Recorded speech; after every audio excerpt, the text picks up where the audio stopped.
কার উত্তরসূরি? আউলিয়া কেরামের উত্তরসূরি। কার উত্তরসূরি? আমাদের আগের ইমানদার মুমিন মুসলমানদের উত্তরসূরি। কার উত্তরসূরি? আইম্মায়ে মুজতাহিদিনদের উত্তরসূরি। কার উত্তরসূরি? তবে তাবেঈনদের উত্তরসূরি। কার উত্তরসূরি? আমরা তাবেঈনদের উত্তরসূরি। কার উত্তরসূরি? সাহাবায়ে কিরাম রিদওয়ানুল্লাহি তাআলা আলাইহিম আজমাইনের উত্তরসূরি। সুবহানাল্লাহ, তাদের উত্তরসূরি আমরা এখন আছি। এই আমাদের কথাটাই আল্লাহ পাক এই আয়াতে কারিমায় বলেছেন।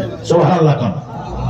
এখন এক কথায় বলেন, আমি যে আয়াতে কারিমা তিলাওয়াত করছি, এই আয়াতে কারিমায় আল্লাহ পাক কার কথা বলেছেন? আমাদের। বলেন কার কথা? আমাদের বৈশিষ্ট্যের কথা বলেছেন। আমাদের। শুনেন, ইমানদার বললে ওইটা হচ্ছে থার্ড পারসনে চলে যায়। আর যখন আপনি ইমানদার হিসাবে কথাটাকে আপনার দিকে নিয়ে আসবেন, ওইটা ফার্স্ট পারসনে চলে আসে। কথা বুঝেন না? ইমানদাররা থার্ড পারসন, আমরা মানে ফার্স্ট পারসন। কথা বলছি কিনা? আমরা ফার্স্ট পারসন। এখানে ইমানদারদেরকে বলছেন আল্লাহ পাক কথা, মানে আমাদেরকে বলছেন। সুবহানাল্লাহ। আল্লাহ পাক কারে কন? মওলা কারে কথা কন? গোলামকে। মওলা কার আদত, কার খাসায়েস বয়ান করেন? বান্দা। আমরা তো মওলার গোলাম, আমরা তো আল্লাহর বান্দা। এই আমাদেরকে বলছেন। মওলার কথা মনোযোগ দিয়ে শোনার দরকার আছে না নাই? কার কথা? মুনিবের কথা। দেখছেন বর্তমান সময়ে লিডারের কথা কর্মী কেমনে শুনে? জান দিয়া দেয়। কি দিয়া দেয়? জীবন কুরবান করে দেয়।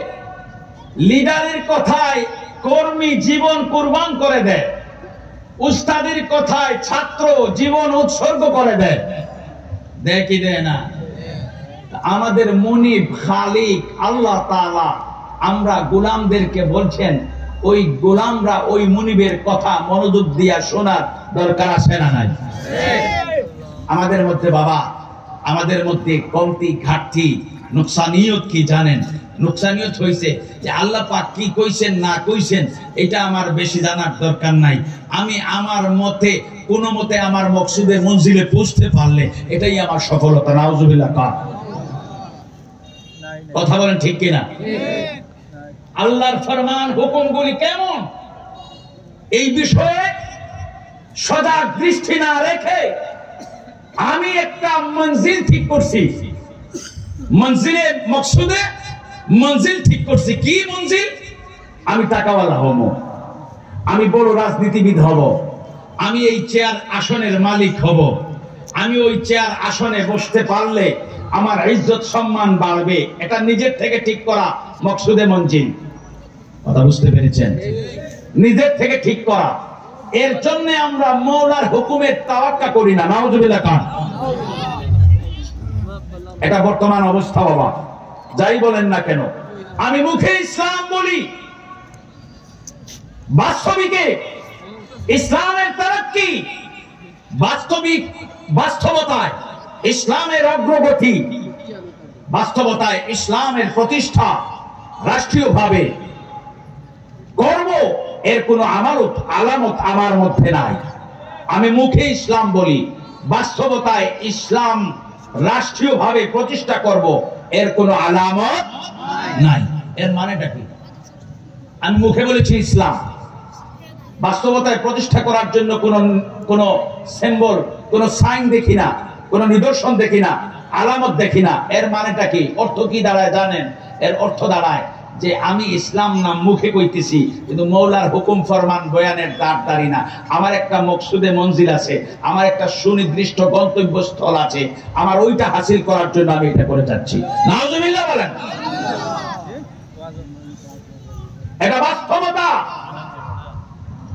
যদি বলেন যে এই দিক দিয়ে কিছু কথা বলতে, আমি বাস্তবের নমুনা দেখাবো।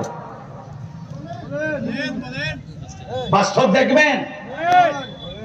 আমার একটা কথা শোনেন, ইসলাম আমাকে কি শিখিয়েছে জানবেন একটু? আমরা তো মুসলমান, নাহনু মুসলিমুন, নাহনু মুমিনুন। আমরা তো ঈমানদার, আমরা মুসলমান। কথা ঠিক কিনা? আমরা কার গোলাম বলেছি? আগেই বলেছি এই গোলাম এই মুনিবের গোলাম হিসাবে মুনিবের ফরমান বয়ানের বাইরে আমার জীবনের কর্ম হবে, আমার জীবনের আমল হবে, নবীজির সুন্নাহ তরিকার বাইরে আমার জীবনের কর্ম সম্পাদনের কোনো তরিকা নাই। কথা কোন ঠিক কিনা? মাওলার হুকুমের কাজ সম্পাদনের পদ্ধতি নবীজির পদ্ধতির বাইরের কোনো পদ্ধতি নাই, হবে না। তাহলে আমি কেন বললাম কথাটা, এই জবাবটা শোনেন। আপনারা সকলে জানেন